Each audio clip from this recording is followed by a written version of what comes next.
Amen. Praise God. How you doing? How's everything?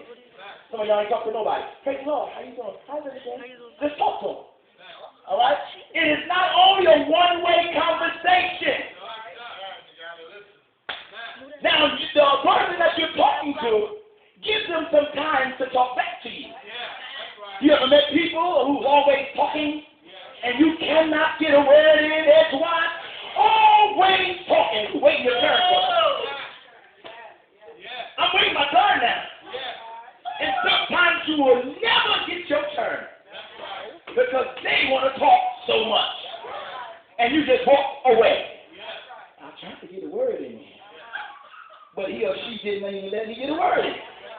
Now imagine how God feels. Well, imagine what he's not saying or he will say when you pray to him. And he's waiting to give you a response. If my daughter said, Daddy, Daddy, Daddy, Daddy, Daddy, and keep saying Daddy, right? And I'm saying what? She's not hearing me. Come on, somebody. She won't know that I'm giving her a response.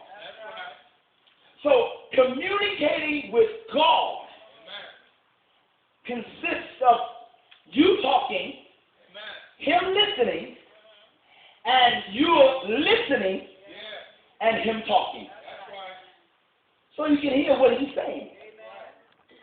Prayer is also praising God. You can be down there in prayer and you're just praising God.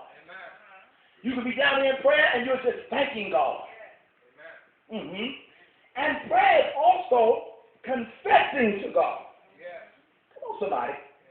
Some of us have not confessed what we have done yet about a situation in our life.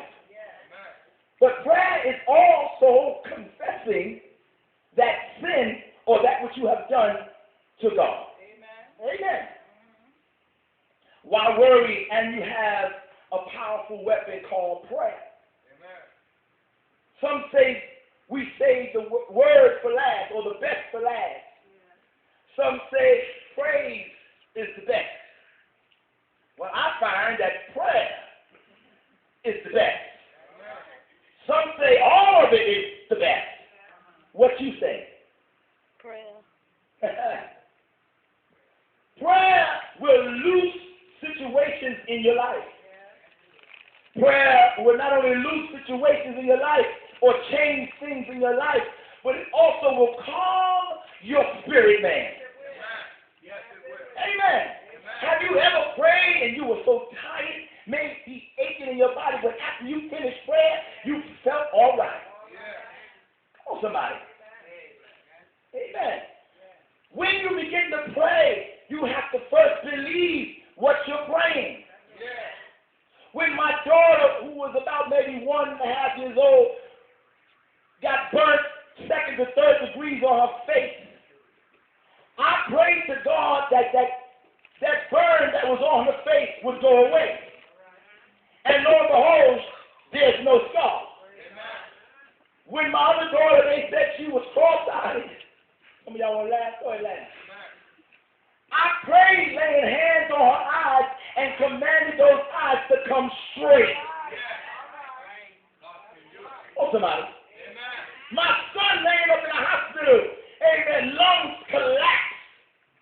He was about 18 years old. He knew how to pray. When they diagnosed him in the hospital, the same day, about 3 hours later, they took the same test. After he prayed, y'all ain't saying that. Results came back negative. Amen. He's sitting up there looking at cartoons in the hospital.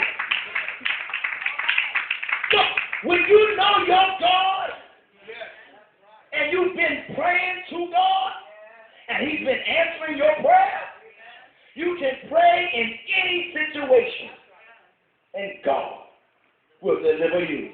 Amen.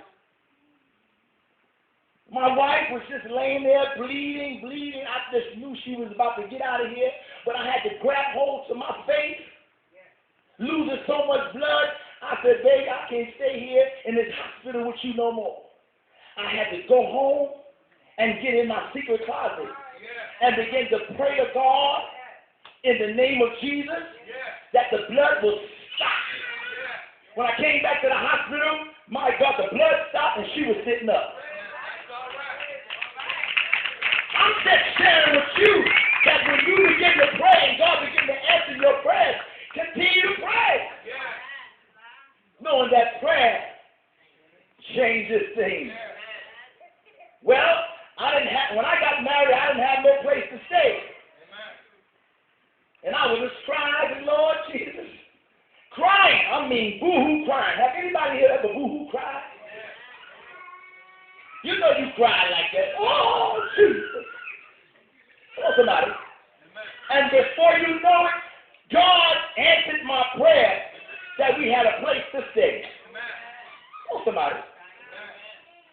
I don't care what your problem is, the situation, we've got to learn how to believe God. When you pray, know that God is going to deliver you. Amen. Let us look at the prayer that I talked about, persistence. There is a parable in St. Luke 18:1 through 7. And it talks about a persistent widow. Come on, somebody. Amen. And this persistent widow in St. Luke 18, Jesus always had a parable to give. And he spake a parable unto them to this end, that men ought to always to pray and not faint. Amen. Saying there was in a city a judge which feared not God, neither regarded man. And there was a widow in that city. And she came unto him, saying, Avenge me of my adversary. And he would not for a while. But afterward he said within himself, Though I fear not God, nor regard man, yet because this widow troubleth me, I will avenge her.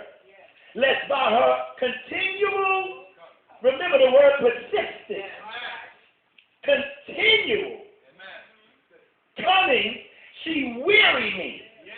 And the Lord said, Hear what the unjust judge saith. And shall not God avenge his own elect? We are his own elect, which cry day and night unto him, though he bear long with him. And with them I tell you that he will avenge them speedily. Nevertheless, when the Son of Man cometh, shall he find